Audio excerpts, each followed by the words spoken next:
Hey everyone, welcome back to another video. In the previous one, I looked at Deadpool's new uniform upgrade, and it's a little bit of a tough sell considering the buffs that he got relative to the high cost of the uniform. Similarly, Gwenpool's uniform is also very costly, arguably more so, since you can't get it through the game, but have to go through the store and get the tokens through there. Even though the video is late on my part, people are still curious to know what my opinion of the uniform is, specifically how the character does in PvE, and probably more so PvP, and if the uniform is largely worth it overall.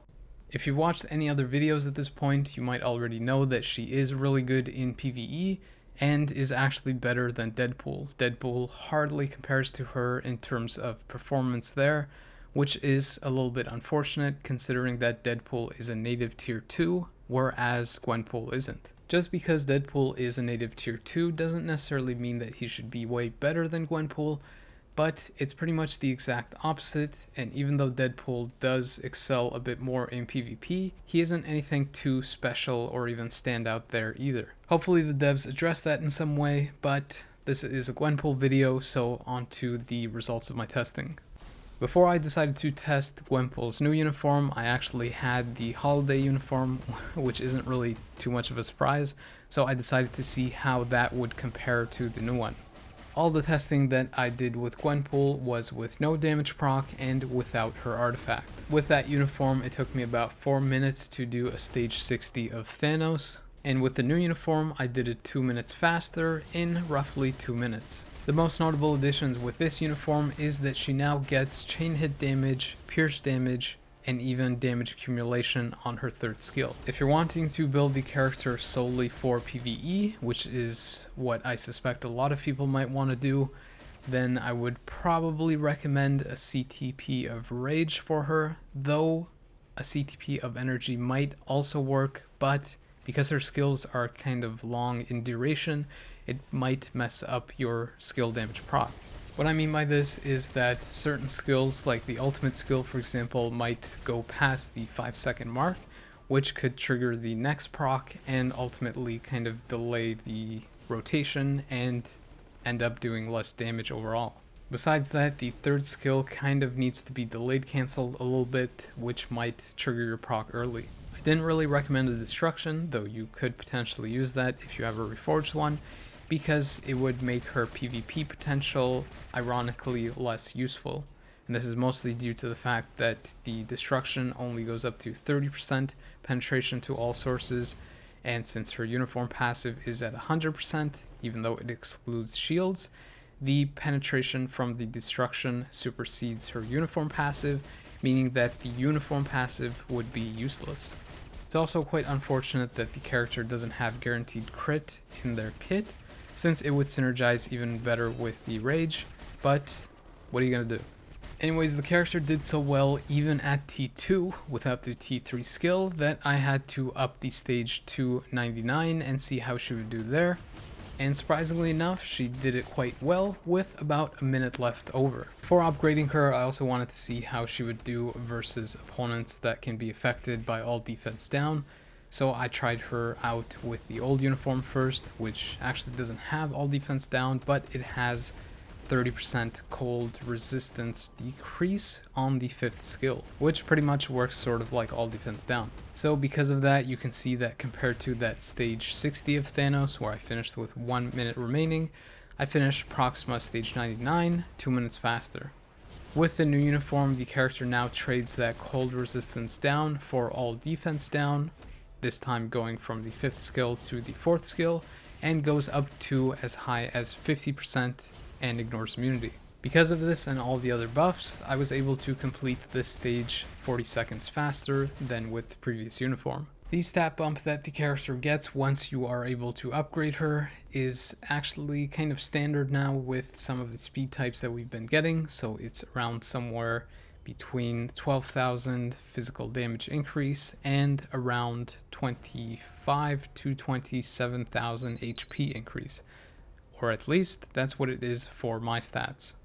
I didn't mention the rotation yet, so I'll do that now. If you're using a CTP of Rage, you do 3, delay, cancel, 5, cancel 4, and then stay in your second skill. With the rage, you can delay cancel 3, which means that you want to cancel it after you see her kind of fling her arm out and explosions come out. That's when you go into the 5th skill, and you do that first before going into the 4th skill after, because it gives you a damage buff that you can apply to the 4th skill and then the 2nd skill. If you're using something like an energy, you can't really delay cancel the 3rd because it might trigger your proc, so you would just cancel that instantly and then go into your 5, cancel 4, cancel 2.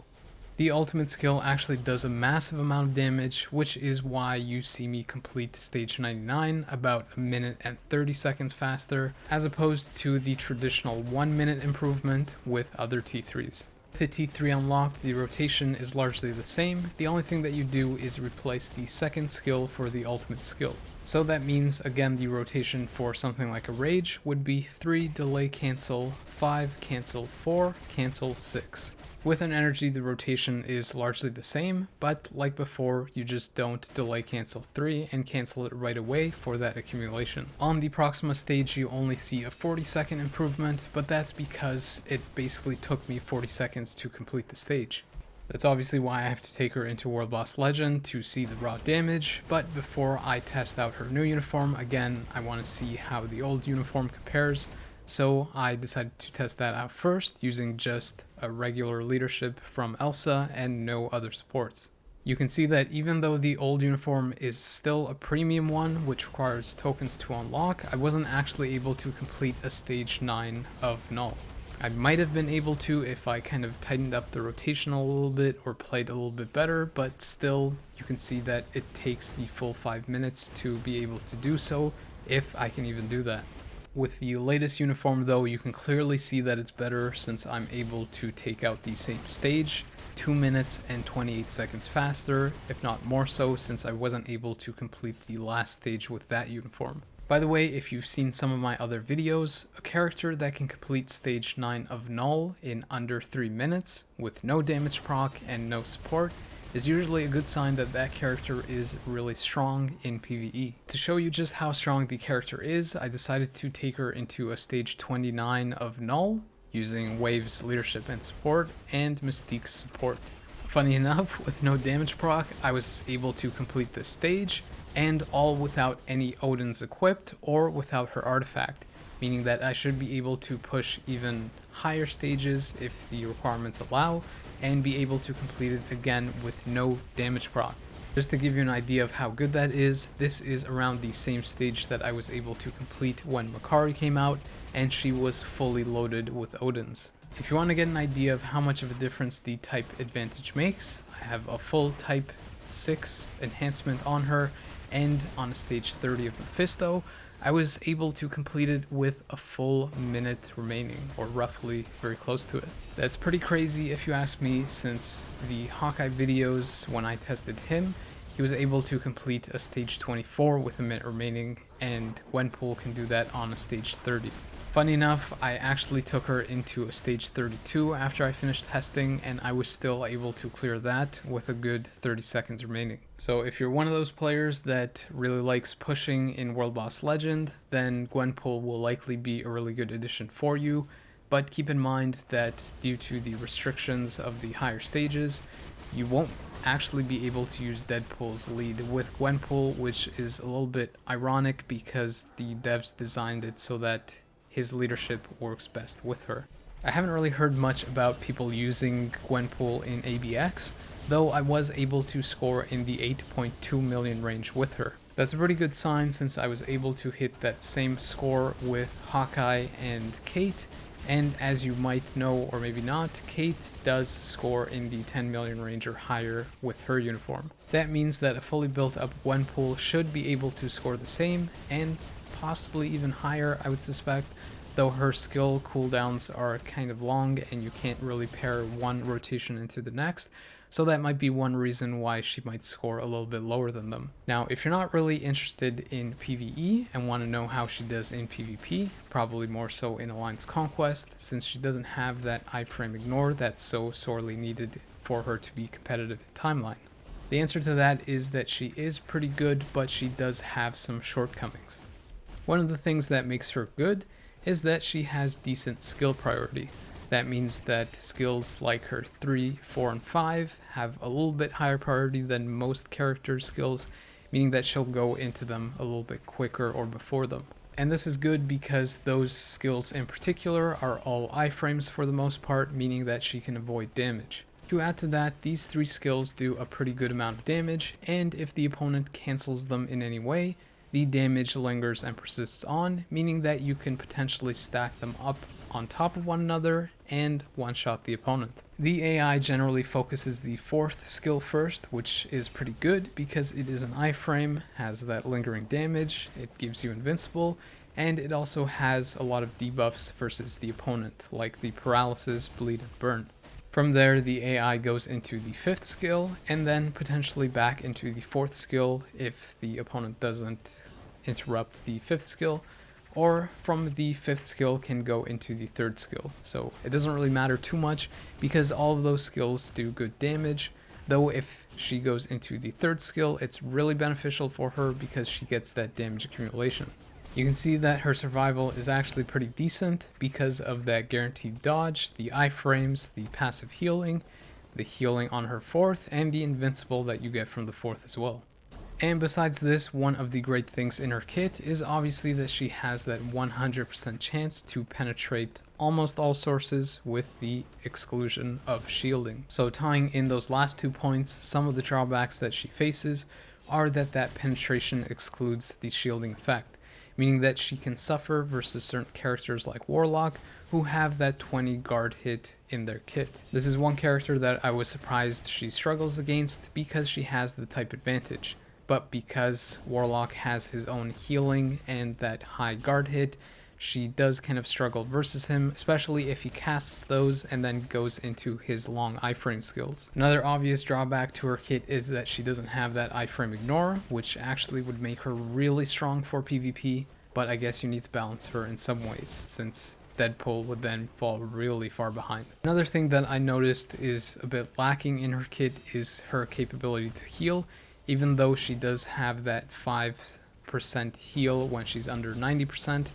It's actually a little bit deceptive since it applies every 2 seconds, meaning that it's basically a 2.5% heal every second. And although that's not horrible, it's not great either, especially considering the fact that her 4th skill also has a heal on it, and it only goes up to 6%. That might have been fine for previous uniforms, but for more of the updated modern ones, a 6% heal is literally nothing, especially if it only applies once. Due to this, you could say that a regen is good for her because her base HP is decent, and it would help boost up her healing from the 4th skill and her passive healing, especially if you take into account her rotation, which is that she opens with the 4th skill and gets that 5 seconds of invincible. However, I opted for a CTP of Authority instead, since I found her healing was a little bit too lacking and didn't really feel like a regen would be enough to make up for that. I didn't really test out a Reforged Authority, just the basic one, so in theory she should perform a little bit better than what you're seeing,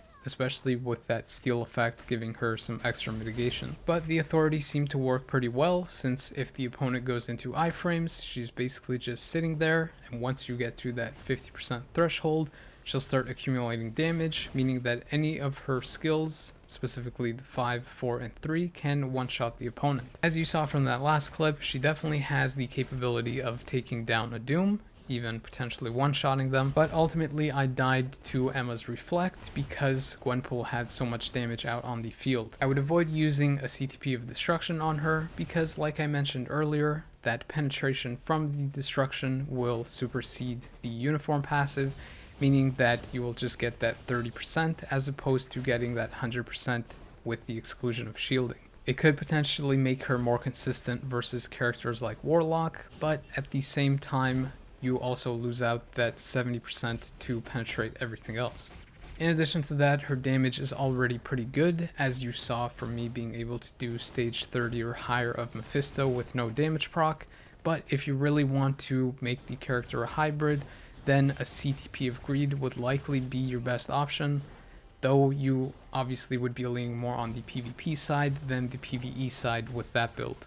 Overall, if you're getting the uniform specifically for PvP, you probably won't notice anything too special from her, but she will be a good addition to your Alliance Conquest roster. I haven't really had a chance to really test her out in that mode, but I have been able to take out a couple of Jean and Mephisto characters there. For those that do consider picking her up despite her cost, I'd likely see that you're going to build her for PvE, considering how good her base damage is for that mode. I wouldn't necessarily recommend this uniform for PvP players, since there are some really good speed types already out there at a much lower cost. But for players that are focused on PvE, specifically things like World Boss Legend, I would think that this character is a really good addition, considering that you can push to some of those really higher stages that require agility tagged characters. Ultimately, the decision is up to you, but it might not be the worst idea since the uniform won't come around again till next year. However, the anniversary is just around the corner, so I would probably recommend that most players save up for that. Anyways, that does it for this review. For the next videos, I'm working on updating some of the tier lists, as well as bringing you some Alliance Conquest footage for the characters in this patch, as well as the ones from before. I'm really hoping that the anniversary has some good character upgrades around the corner, as well as some mode improvements and possibly a new mode addition. Fingers crossed for maybe a PvP mode. Anyways, as always, thank you for your time and watching. If you liked the video, please consider liking, subscribing, and sharing with other people. But the video is now over.